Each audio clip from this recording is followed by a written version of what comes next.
আজকে আমি এমন একটি কেকের রেসিপি দেখাবো যেমন টেস্টি আর তেমন কিন্তু দেখতে সুন্দর হবে। তো যা যা উপকরণ নিয়েছি আমি দেখিয়ে দিয়েছি।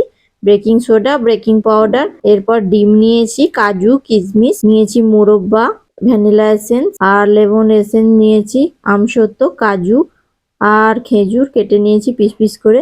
এবার ডিমটাকে আমি ফেটিয়ে নেব, তার মধ্যে দিয়ে দিয়েছি 2 চামচ পরিমাণ মতো ভ্যানিলা এসেন্স। এরপর অর্ধেকটি পরিমাণে ড্রাই ফ্রুট আমি আলাদা সাইড করে রেখে দেব।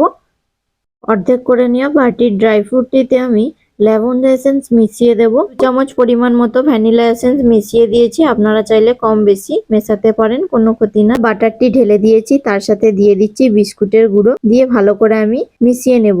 এরপর আমি দিয়ে দিচ্ছি 1 বাটি পরিমাণ মতো লিকুইড দুধ, আপনারা চাইলে পাউডার দুধও দিতে পারেন। এরপর আমি দিয়ে দিচ্ছি পরিমাণ মতো চিনির পাউডার। চিনির পাউডারটা আমি আগে করে নিয়েছিলাম, ভালো করে মিশিয়ে নিচ্ছি। দারুণ সুন্দর মিশানো হয়েছে। এবার আমি বেকিং পাউডার দিয়ে দেব।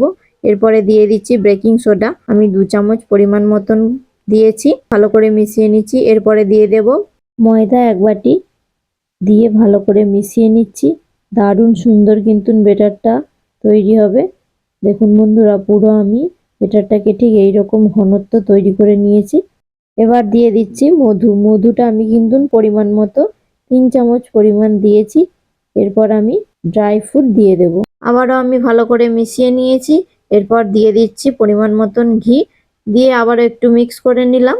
এরপর যেই পাত্রটিতে বানাবো আমি ভালো করে সেট করে নিয়েছি। প্রথমে ব্রাশ দিয়ে ঘি মাখিয়ে নিয়েছি। এরপর আমি কেকের ব্যাটারটি এবার আমি ঢেলে দিচ্ছি, দিয়ে এবার কোণার মধ্যে চাপিয়ে দিলাম। 35 মিনিটের মতো আমি কেকটা ভাপিয়ে নেব। দেখুন বন্ধুরা, কেকটা কিন্তু ব্যাপক হয়েছে আর দারুণ ফুলেছে কিন্তু। এবার আমি ওপর থেকে সাইডে রাখা যে কাজু কিশমিশ এগুলো আমি একটু ডেকোরেশন করে দেব। আবারও আমি 10 মিনিটের মতো ঢেকে দেব। তো বন্ধুরা, কেকটা পুরোপুরি রেডি হয়ে গেছে। এবার আমি কেকটাকে কাটবো। তো এইভাবে প্রথমে আমি ছুরি লাগিয়ে নিয়েছি। দেখুন বন্ধুরা, কত সুন্দর হয়েছে। এবার আমি পেপারটাকে খুলে দেব। হেভি সুন্দর হয়েছে কিন্তু স্পঞ্জি। পিস পিস করে কেটে নিচ্ছি। আর কেমন খেতে হয়েছে আমি অবশ্যই টেস্ট করে আপনাদেরকে বলবো। তো প্রথমে আমি খেয়ে দেখছি কেমন হয়েছে। দেখুন কত স্পঞ্জি হয়েছে।